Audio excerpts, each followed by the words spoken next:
কালকের ব্যাপারে একটু কারেকশন আছে। আপনারা কেউ কেউ রিপোর্ট করেছেন যে আমরা প্রস্তাব করছি যে রাষ্ট্রপতির নির্বাচন সরাসরি হবে। কেউ কেউ এটা আমরা এটা সিদ্ধান্ত নিয়েছি, প্রস্তাব করেছি।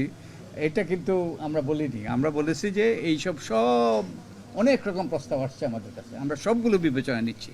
আমরা কোনো ব্যাপারে এখনও সিদ্ধান্ত নেই। সিদ্ধান্ত আমরা নেওয়ার সময় এখনও আসেনি।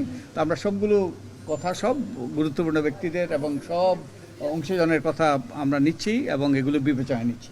সো প্লিজ, এটা কিন্তু আপনাদের কাছে আমাদের অনুরোধ, যেন এখনও যেই কথাগুলো আমরা বলি এগুলো আমাদের এখনও সিদ্ধান্তের, এগুলোর ব্যাপারে আমরা এখনও সিদ্ধান্তে পৌঁছিনি।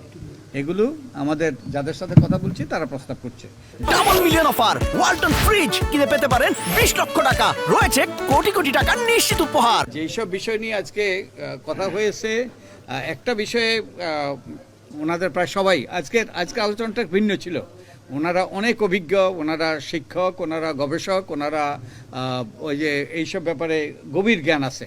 তাই ওনাদের কাছ থেকে আমরা সত্যিকার অর্থে একটা ওই যে ডায়ালগ করেছি, আমরা ওই যে খোলামেলা কথাবার্তা বলেছি, একে অপরকে প্রশ্ন করেছি, আমরা বোঝার চেষ্টা করেছি, জানার চেষ্টা করেছি।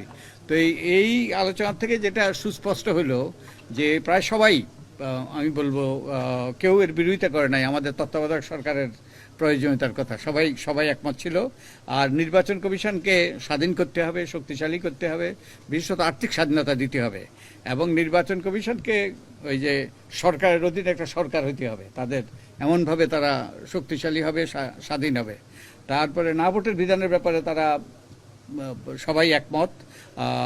রাজনৈতিক দলের গণতন্ত্রের ব্যাপারেও, রাজনৈতিক দলের গণতন্ত্র যদি সৃষ্টি না হয়, প্রতিষ্ঠিত না হয়, রাজনৈতিক দলের মধ্যে যদি গণতন্ত্র প্রতিষ্ঠিত না হয়, তাহলে রাষ্ট্রে, দেশে গণতন্ত্র প্রতিষ্ঠিত হবে এটা আশা করাও দুরাশা।